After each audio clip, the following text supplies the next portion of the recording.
Christ is here, all that. Well, I'm just saying there's no excuse when you get the tribulations and if you're not full of the Holy Ghost or if you don't understand what's going on, like, that's your own fault because everybody would have heard or seen, uh, like, heard the message about Jesus Christ and know who he is because, Right. all the tribulations can't happen until Everyone has everybody heard at least once. Heard or seen, and there's no excuse because there's YouTube, TikTok, there's Instagram, there's people on the street preaching, there's churches that go out and their members preach and they testify and they tell their stories. Right. So there's no excuse. There's no excuse of saying I never heard.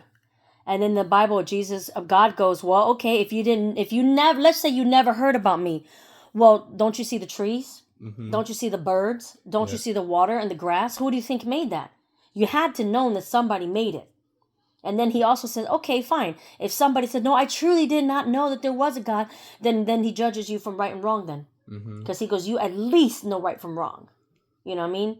And even now, if you look on Twitter and like all those places, celebrities are even making references to like, oh, we're in end times, and then you know who they worship and who their God is. And It's like if they're able to like see the signs of the times and they're worshiping, their God, Satan or whatever, like other people not Satanists, but atheists and people that don't believe, they should have an idea. They have an idea, because trust me, as long as you are walking by somebody who's talking about God, even if you're just walking through the store and you're talking amongst you and your friend and somebody's right next to you and they're hearing about it, dude, that's their chance.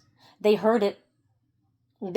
I might not have been preaching to them, but I was talking loud enough for them to hear it. They heard it. That's how no one can say, I never knew Jesus. I never heard that name. What's Jesus? Who's that, right? Mm-hmm. But you're right. When the tribulations happens, that means everyone on earth has heard about Jesus at least once. Yeah.